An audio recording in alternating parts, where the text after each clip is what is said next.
Welcome back once again. एक बार फिर से स्वागत।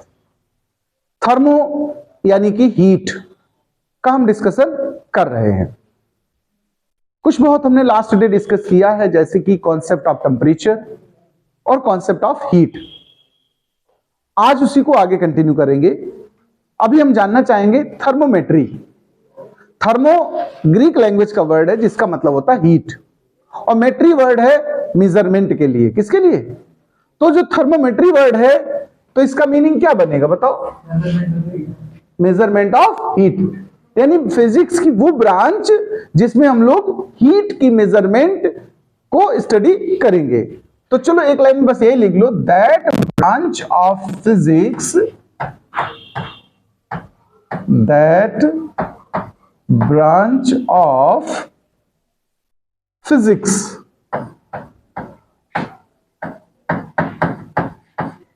in which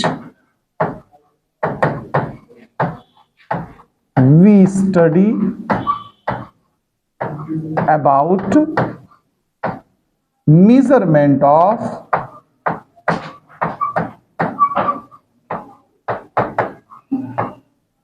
heat।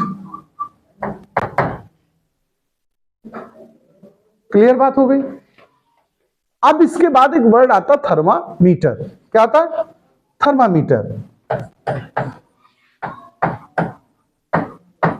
जैसे वर्ड आया थर्मामीटर, तो थर्मामीटर क्या है भाई? हीट को या टेम्परेचर को जो मेजर करने की डिवाइस है, प्रॉपरली हम इसको टेम्परेचर के लिए यूज करेंगे, उसको हम क्या बोलेंगे? थर्मामीटर। तो a device which measures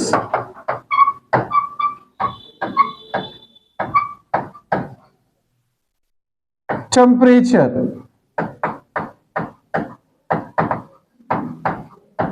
is called thermometer।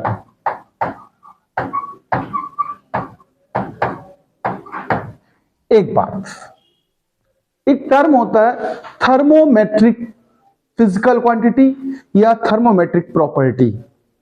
ये क्या है इसको भी जाने, क्योंकि जब थर्मामीटर बनाते हैं ना तो इस चीज की जरूरत है।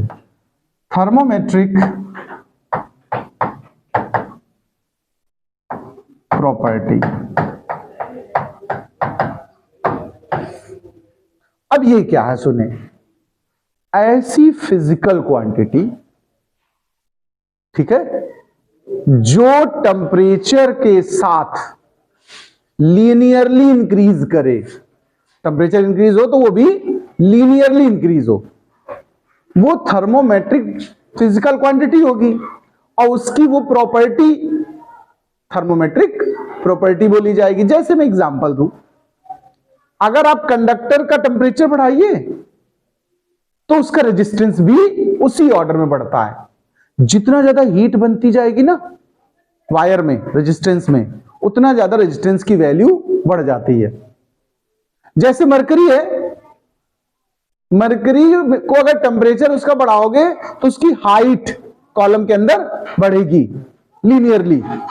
या लीनियर रिलेशन होना चाहिए। कैसा होना चाहिए भाई? लीनियर होगा तभी तो हम डायरेक्टली प्रोपोर्शनल यूज कर पाएंगे। तो आप लिख लीजिएगा, such physical property, such physical property which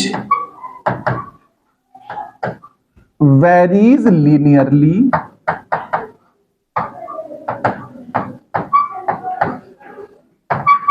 with temperature।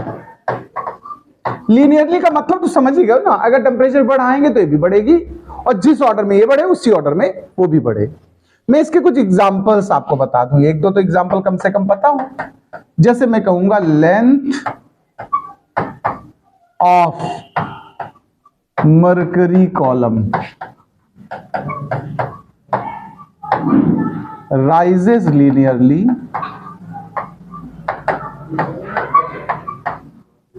With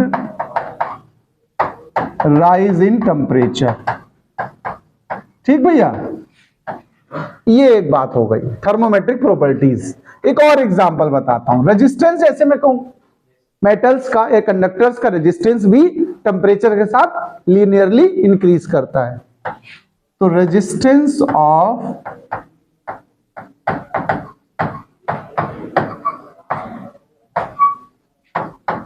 conductors also rises linearly with rise in temperature। तो यहां जो यहां रेजिस्टेंस है ना, ये है थर्मोमेट्रिक प्रॉपर्टी। यहां लेंथ है, वो थर्मोमेट्रिक प्रॉपर्टी है। बात समझ रहे हो? और भी एग्जांपल, जैसे ईएमएफ होता है, वोल्टेज भी बढ़ता है टेम्परेचर के साथ साथ। तो फिलहाल इतनी प्रॉपर्टीज नोट कर लीजिए। देखिए अब हम बात करते हैं एब्सोल्यूट स्केल ऑफ टेम्परेचर की। किसकी बात करते हैं? Absolute scale of temperature. ये क्या है? जो केल्विन स्केल है, यानी एसआई स्केल, वही स्केल हमारी एब्सोल्यूट स्केल बोली जाती है। तो पहली एक लाइन तो ये लिख दो, kelvin scale of temperature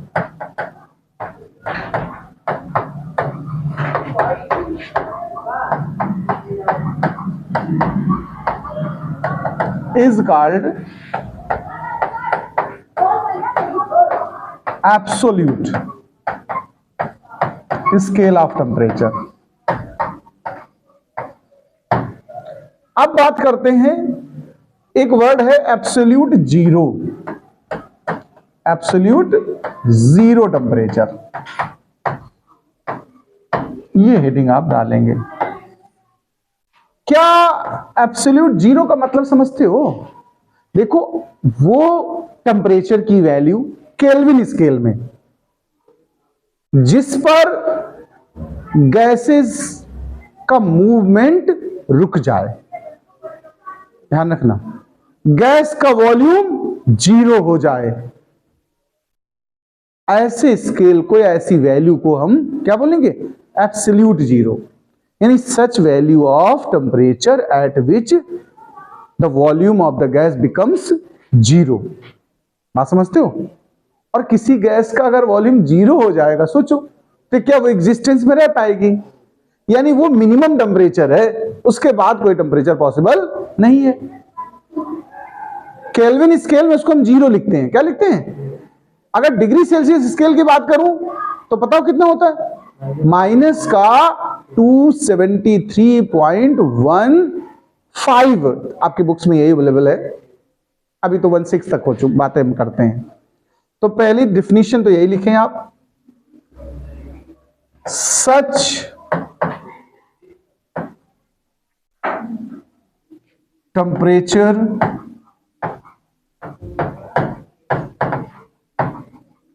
at which volume of the gases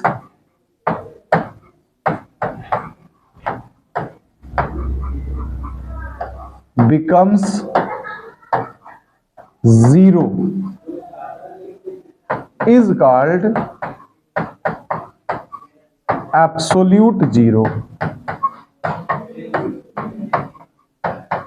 temperature at kelvin scale. इसको हम लोग जीरो ही लिखेंगे, it is zero kelvin. At degree Celsius scale या सेल्सियस स्केल माइनस का 273.15 डिग्री सेल्सियस। बात समझ गए? आज तो करंट में हम लोग इसको 16 तक लिख देते हैं, लेकिन आप इसको यही वैल्यू नोट कर लें, ये एब्सोल्यूट जीरो की वैल्यू है। देखिए, हम बात करते हैं, एक टर्म है triple point of water.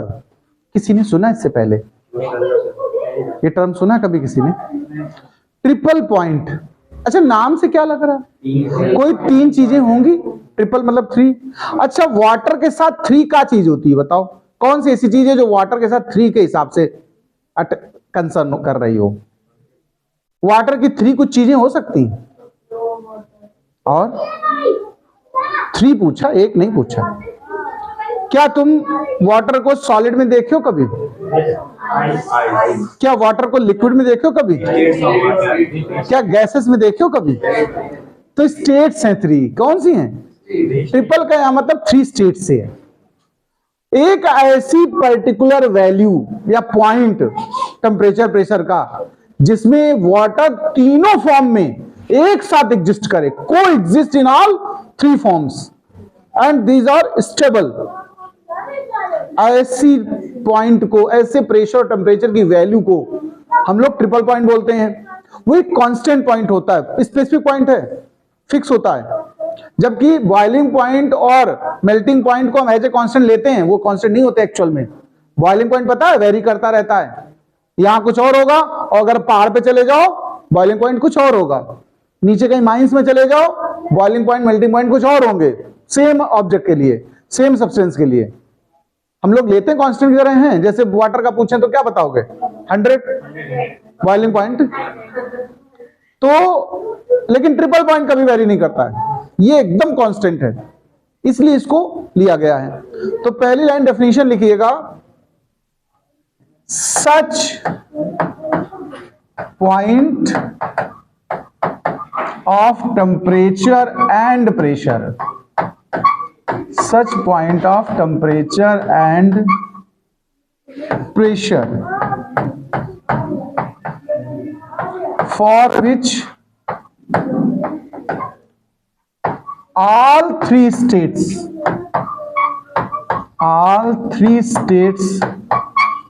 Bracket में लिख देना कौन? सॉलिड यानी कि वही आइस, सॉलिड लिक्विड यानी कि वाटर खुद, एंड गैस वाटर वेपर, ठीक है। All 3 states are in equilibrium and coexist, are in equilibrium and coexist,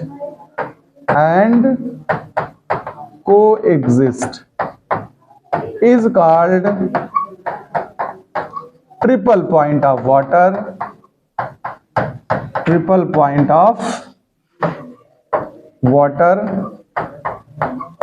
It is a constant point, it is a constant point. Values, और इनकी values भी जान लें।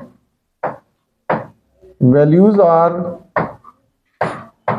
देखो टेम्परेचर की जो वैल्यू है ध्यान रखिएगा 273.16 केल्विन, या फिर इसी को हम डिग्री सेल्सियस में ले, डिग्री सेल्सियस में ले तो हम लोग क्या कहेंगे इसको? 0.01 डिग्री सेल्सियस। इसमें देखो 273.15 ऐड करो, एक्चुअल में जो जिसको हम 273 लेते हैं एक्चुअल में वो 15 तक होता है, मिनिमम 15 लिया ना मैंने, उस हिसाब से ये 0.01 डिग्री सेल्सियस है, ठीक है।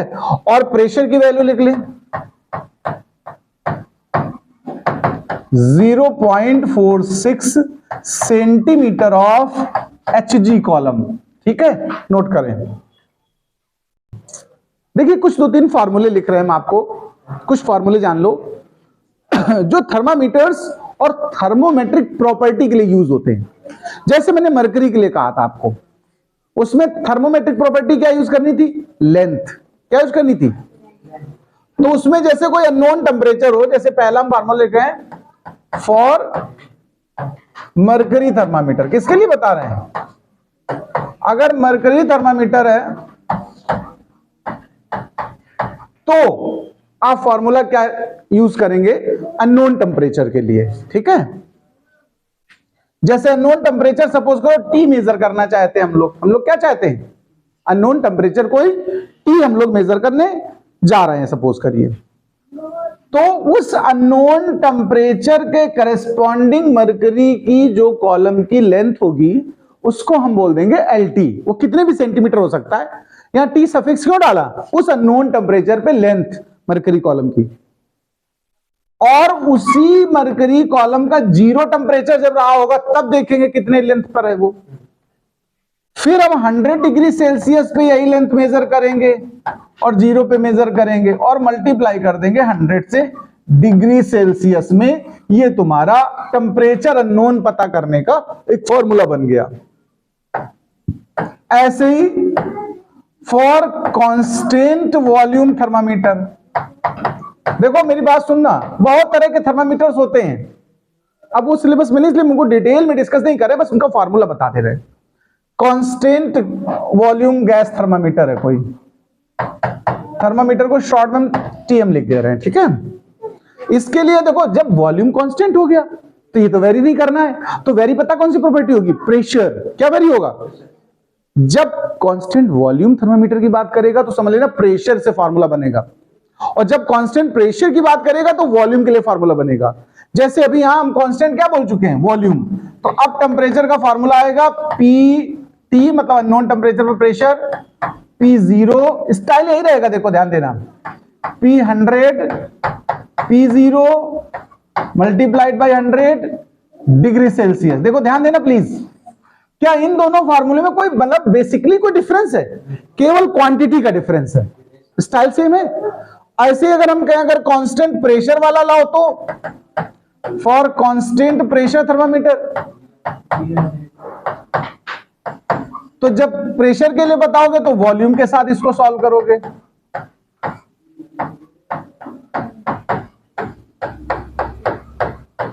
भाई समझ रहे हो बात को, एक होता है ऐसे ही रेजिस्टेंस के लिए, किसके लिए, thermo resistance thermometer, thermo resistance thermometer या प्लेटिनम रेजिस्टेंस थर्मामीटर, प्लेटिनम उसमें यूज करते हैं, थर्मो रेजिस्टेंस को चाहे प्लेटिनम रेजिस्टेंस थर्मामीटर। अब इसके लिए जरा समझना, यहां रेजिस्टेंस हमारी क्वांटिटी यूज होगी थर्मोमेट्रिक प्रॉपर्टी की तरह, तो ये फार्मूला किसके लिए बनेगा, रेजिस्टेंस के लिए। तो फार्मूला किस तरह बनाओगे, RT R0 R100 R0 into 100। अच्छा एक बात बताओ, फिर से मैं एक बार पूछ लेता हूं आपसे, ये RT का मीनिंग क्या यहां पर है, resistance of the thermometer at a known temperature T। R0 resistance of the thermometer at 0 degree Celsius, R100 resistance of thermometer at 100 degree Celsius, या बोल दो एट स्टीम पॉइंट। 100 किसको लेते थे, स्टीम पॉइंट होता था, तो ऐसे इनका मीनिंग है ये, मतलब सेंस बता दिया, आप लिख लेना अपने आप से। अब जैसे ऐसे एक होता है थर्मोकपल थर्मामीटर, वो सीबेक के इफेक्ट पर काम करता है, अभी हम आगे बात करेंगे सीबेक इफेक्ट, तो उसमें ईएमएफ इस्तेमाल होता है। ऐसे कोई भी फिजिकल क्वांटिटी के लिए बना सकते हो आप, फिलहाल इनको नोट करो। देखो एक बात हम बता रहे थे अभी आपसे कि एक सीबेक इफेक्ट होता है, किसी ने सुना है सीबेक इफेक्ट, साइंटिस्ट का नाम है एक्चुअल में। इसका मतलब समझ ले पहले, फिर मैं इसको एक लाइन में डिफाइन कर दूंगा। कुछ पर्टिकुलर मेटल्स के पेयर, उनको थर्मोकपल कहते हैं। क्या कहते हैं, सबके साथ ऐसा नहीं होता है, जैसे एंटीमनी और बिस्मथ का एक एक वायर ले लो, ये एक पेयर बनाते हैं, कॉपर और आयरन। मैं यहां कॉपर आयरन के जैसे समझाना चाहता हूं आपको, एक वायर किसका है, कॉपर का, दूसरा किसका है, आयरन का। ये दो वायर्स लो आप और इनको आपस में इस तरह से जोड़ दो, थोड़ा गंदा जुड़ गया, कलर बदल देते, एक कॉपर का ले लो और एक किसका ले लो, सपोज करो ये आयरन का ऊपर वाला और नीचे वाला कॉपर का, दोनों को आपस में ऐसे ज्वाइन कर दो। कोई दिक्कत बताओ, ये कपल कहलाएगा थर्मोकपल। क्या बोला जाएगा, ऐसे एक होता है BiO-SB का, ये भी एक कपल है, थर्मोकपल है, ठीक है। फिलहाल मैं इसकी बात करता हूं, अगर दो वायर जिनके लिए पर्टिकुलर बोला गया है उनको इस तरह ज्वाइन किया जाए, और एक ये जो ज्वाइन करते हैं इसको हम लोग जंक्शन बोलते हैं। क्या बोलते हैं, ज्वाइन पॉइंट को जंक्शन सुना होगा आप लोगों ने, ये वर्ड सुना है, जंक्शन। दो चीजें जहां जुड़े हैं उसको हम क्या बोलते हैं।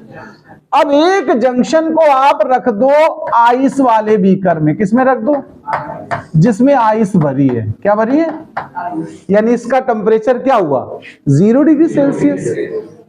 एक जगह बीकर रख दो बॉइलिंग वाटर वाला,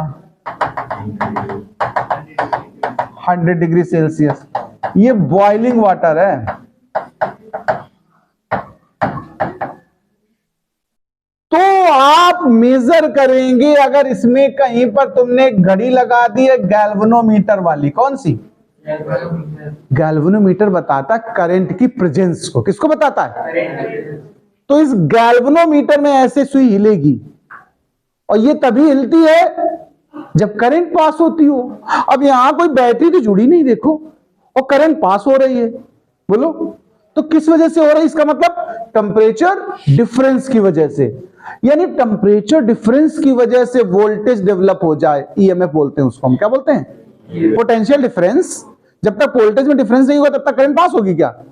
नहीं भाई। वाटर लेवल में डिफरेंस ना हो तो क्या वाटर लुढ़केगा क्या? वैसे टेम्परेचर डिफरेंस होता तभी तो हीट फ्लो करती है, वोल्टेज में चेंज होता है तभी तो करंट फ्लो करती है।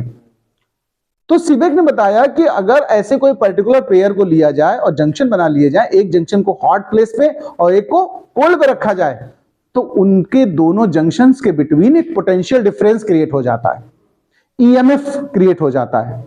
इसको थर्मो ईएमएफ कहते हैं। क्या कहते हैं? और सर्किट में करंट फ्लो करने लगती है, यानी वायर्स में।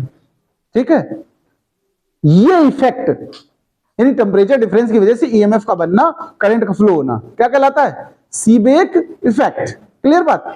इसको अपने पास डायग्राम बनाओ, फिर हम उसके बाद लिखाते हैं। तो देखिए, सीबेक इफेक्ट को मैं डिफाइन कर देना चाहता हूं आपके सामने। देखो, हम कहेंगे व्हेन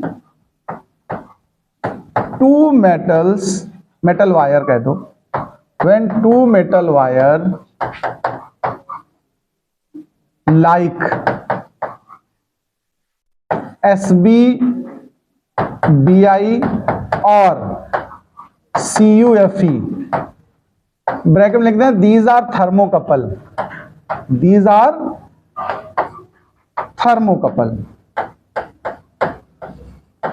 ब्रैकेट पर। तो हम कहेंगे when two metal wires like this or this, particular pairs के लिए होता है ये, are joined and make two junctions,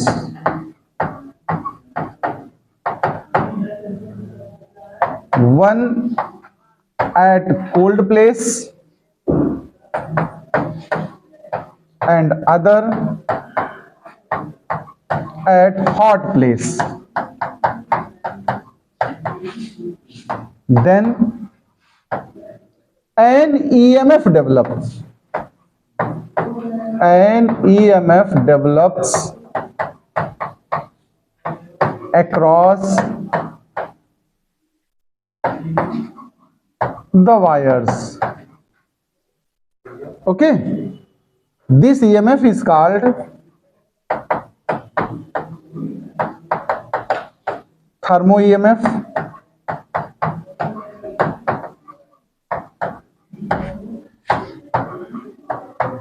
And a current also flows.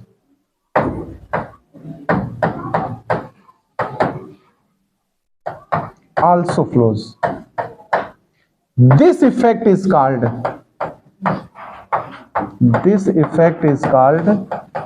Seebeck effect.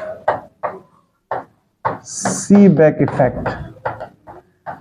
और ये जो थर्मो ईएमएफ है इसका फार्मूला भी लिख लो। ई जो थर्मो ईएमएफ बनेगा E is equal to AT plus BT square. इस तरह से फार्मूला यूज होता है।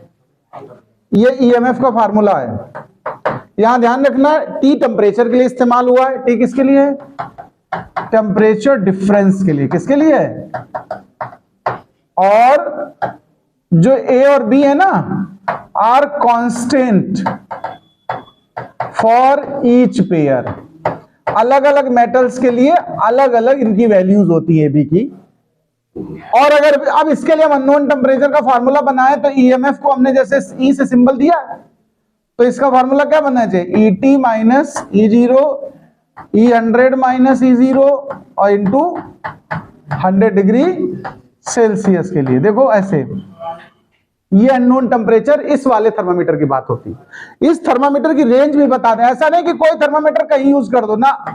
इस थर्मामीटर की रेंज होती है -200 डिग्री सेल्सियस से लेकर 1600 डिग्री सेल्सियस तक। सुनिए मेरी बात, सभी थर्मामीटर हर जगह नहीं घुसेड़ दोगे तुम। कि बुखार नापना है तो ले आए कुछ और, मतलब जो भी रखा वही नाप दिया। हर थर्मामीटर की अपनी एक रेंज है। जैसे प्लेटिनम वाले की इतनी रेंज नहीं है 1600 तक, वो लगभग 200 तक मेजर करता है मैक्सिमम। ठीक है, हर एक थर्मामीटर की अपनी एक औकात है, ये कह सकते हो। अच्छा, सबसे ज्यादा टेम्परेचर कौन थर्मामीटर जो मेजर कर सकता है?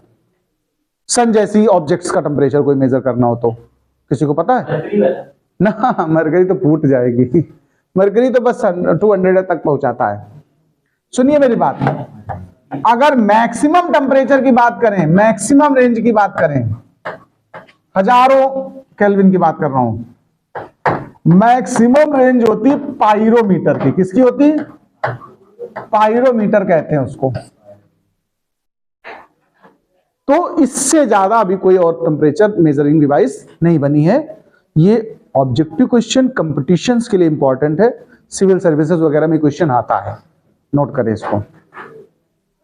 तो अब हम अगले पॉइंट पे आते हैं, बात करते हैं थर्मल एक्सपेंशन की। सुना होगा वैसे आपने ये भी। थर्मल एक्सपेंशन का मीनिंग समझ लें पहले तो। प्रैक्टिकली अगर देखा जाए, चाहे सॉलिड हो, चाहे लिक्विड हो और चाहे गैसेस हो, अगर उनका टेम्परेचर इंक्रीज किया जाता है, ध्यान रखिएगा, तो वो फैलती हैं, एक्सपैंड करती हैं, वॉल्यूम इंक्रीज करता है उनका। ये जो टेम्परेचर बढ़ाने की वजह से उनके साइज में एक्सपेंशन हो रहा है, इसी को बोलते हैं थर्मल एक्सपेंशन। लेकिन अब 100% एक्यूरेसी नहीं है, कुछ लिक्विड्स के साथ ऐसा नहीं होता है। जैसे एग्जांपल में वाटर हमेशा एक्सपेंड नहीं करता टेम्परेचर रेज करने पे, ध्यान रखना। आपको पता है 4 डिग्री सेल्सियस के अगर ऊपर आप जा रहे हैं, टेम्परेचर बढ़ा रहे हैं, तो एक्सपेंड करेगा। लेकिन 4 से नीचे जा रहे हो अगर, ध्यान रखना, सबसे ज्यादा डेंसिटी कब होती है? 4 पर। तो अगर 4 के नीचे जा रहे हो तो भी एक्सपेंड करेगा। बोलो, वो तो डाउन हो रहा टेम्परेचर, जबकि सबसे कह सकते हो ज्यादा डेंसिटी कब होती है वाटर की? 4 डिग्री सेल्सियस। इसका बिहेवियर थोड़ा डिफरेंट है अदर्स के साथ, लेकिन वो एक्सेप्शन में आते हैं। हम लोग अभी जनरल की बात करेंगे, फिर वाटर पे आएंगे, वाटर के स्पेशल बिहेवियर की बात हम करेंगे आगे टॉपिक में। तो अभी हम जनरली ये कह सकते हैं कि जितने सॉलिड लिक्विड गैस हैं वो टेम्परेचर रेज करने पर एक्सपेंड करते हैं, है ना? तो टेम्परेचर के साथ जो साइज में एक्सपेंशन है वही थर्मल एक्सपेंशन है। तो पहले एक लाइन लिख लो, most of the solid comma liquid and gases लिख दो, लिक्विड्स लिख दो, सॉलिड्स लिख दो, gases are expands with increase in temperature। तो अगली लाइन लिख दो, the expansion in size with rise of temperature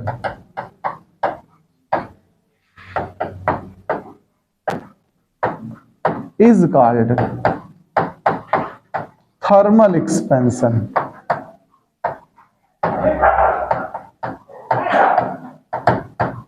जो थर्मल एक्सपेंशन है उसकी 3 कैटेगरीज हैं। There are 3 types. देखो मेरी बात सुनो, फर्स्ट नाम है लीनियर एक्सपेंशन। अगर लेंथ में इंक्रीजमेंट हो रहा है तो उसका नाम क्या पड़ेगा? Linear expansion. क्यों भाई लोग? सेकेंड होता है अगर एरिया में हो रहा तो उसको हम सुपरफिशियल कहते हैं। क्या कहते हैं? Superficial expansion. तो एरिया में अगर एक्सपेंशन हो रहा है तो उसको सुपरफिशियल कहेंगे। और थर्ड होता है क्यूबिकल। अगर वॉल्यूम में एक्सपेंशन हो रहा है तो उसका नाम क्या बोलेंगे हम लोग? Cubicle expansion. इसको डिटेल में पढ़ेंगे हम लोग, पहले इसको नोट करो। देखिए, हम बात करते हैं कॉज ऑफ एक्सपेंशन। कॉज क्या है, रीजन क्या है? कॉज ऑफ एक्सपेंशन की बात करता हूं मैं। देखिए, जब हम लोग हीट सप्लाई करेंगे किसी सब्सटेंस को, हीट का मतलब क्या हुआ, एनर्जी, तो वो मॉलिक्यूल्स को मिलेगी, एटम्स को मिलेगी। एटम्स एक्चुअल में अपने मीन पॉइंट के अबाउट वाइब्रेट करते हैं। सॉलिड में ये वाइब्रेशन बहुत निग्लेजिबल है, लिक्विड में थोड़ा सा ज्यादा है, गैसेस में और ज्यादा है। तो जब एनर्जी मिलती है बाहर से तो उनकी काइनेटिक एनर्जी बढ़ जाती है, तो वो जो वाइब्रेशन का रेंज है वो थोड़ा लॉन्ग रेंज हो जाता है। इस वजह से ये एक्सपेंड करते हैं। ठीक है, किस वजह से, एनर्जी बढ़ जाने की वजह से, काइनेटिक एनर्जी बढ़ जाने से। तो आप लिख दीजिए इसमें, when temperature is rises, when temperature is rises then molecules या एटम्स जो भी कहें, molecule gets more energy for vibration and hence size increases। Note कर लो भाई।